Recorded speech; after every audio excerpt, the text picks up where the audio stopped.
Today, I wanted to offer just a brief message on the dynamic known as the parentified daughter. This is something that comes up a lot in my coaching work with empathetic and purpose driven women leaders who, historically, in their lives, in their families of origin, and in professional settings, have taken on this role of absorbing the system's anxiety in ways that are unsustainable and ultimately lead to a deep sense of overwhelm and burnout.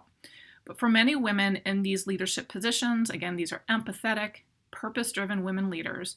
this understanding of the parentified daughter begins very young in their family of origin system. And even in today's age where families are more, maybe gender equality is promoted more or there is more co-parenting, these dynamics still are quite prevalent. So to describe this a little bit more fully, the parentified daughter comes out of family systems theory, which looks at how anxiety is processed and parsed out in social systems, in particular in family systems. And if you have a family system that has a lot of anxiety, perhaps between the parents, or there is an instance that creates a lot of stress in the family system, the older, typically oldest daughter, or the one who exhibits the greatest amount of maturity beyond her years, is expected in some ways unspokenly to take on the anxiety in the system. And perhaps she takes on the role of being the people pleaser, the helper, or the overfunctioner in ways that help quell system anxiety. And the reason why this happens for the daughter is because of lingering patriarchal expectations that the woman and the girls in the family do that kind of emotional absorption, and that there's no one then checking in on that daughter and in fact telling her that she does not need to take on that level of responsibility. But that isn't happening. And when that doesn't happen, a girl then grows up and is conditioned to take on these roles in any other aspect of her adult life, in her adult relationships, or perhaps in her career or profession. And these dynamics are as follows. There's a sense of over-responsibility, of needing to care for others' needs above and beyond what may be expected in a particular role or job. There's difficulty with vulnerability or asking for help, feeling that she needs to be everything for everyone. There is definitely a fast track to perfectionism, which builds during the adolescent years of a parentified daughter, where her sense of value is seen as being placed in outperforming or overperforming in a way that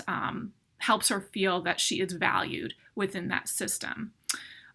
Difficulty setting boundaries and saying no, based on the fact that the message that she grew up receiving was that her role was to absorb that system anxiety, and in any way putting a line or drawing a line or holding up a boundary to that was not supported, and those requests perhaps not respected. And lastly, the need to perpetually help others. And as I go through each of those, these are definitely reinforced by patriarchal understandings of the self-sacrificial woman, of the need for women to absorb system anxiety, and to sort of be the punching bag for other people's emotional projection. That's something that still very much is practiced today. And so why this comes up for me with coaching that I do with purpose-driven and empathetic women leaders is that many times these outward personality traits or leadership traits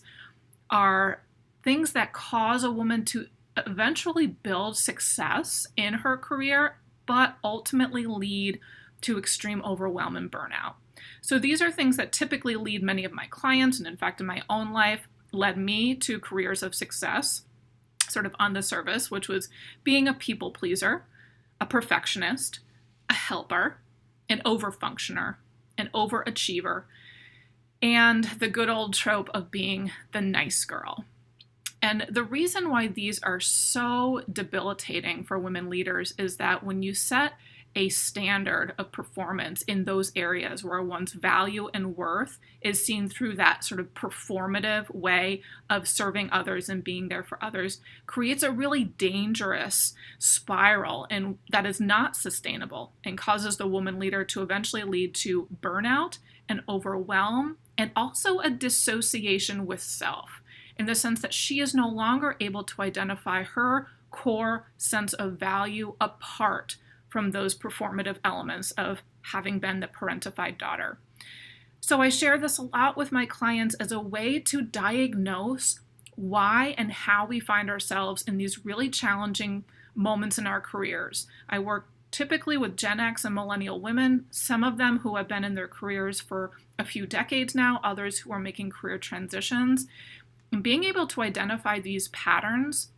in a way that can help reframe one's own orientation to their own sense of value and identity is so powerful. And it really transforms the way that we approach our work and our relationships moving forward. Being able to say and catch ourselves in some cases when we are acting out of that parentified daughter identity. And the more that we can hold a mirror to that in our own lives and our own choices and the ways in which we relate to others, the more we can come into closer contact with our core self and our core sense of self apart from those performative ways of being.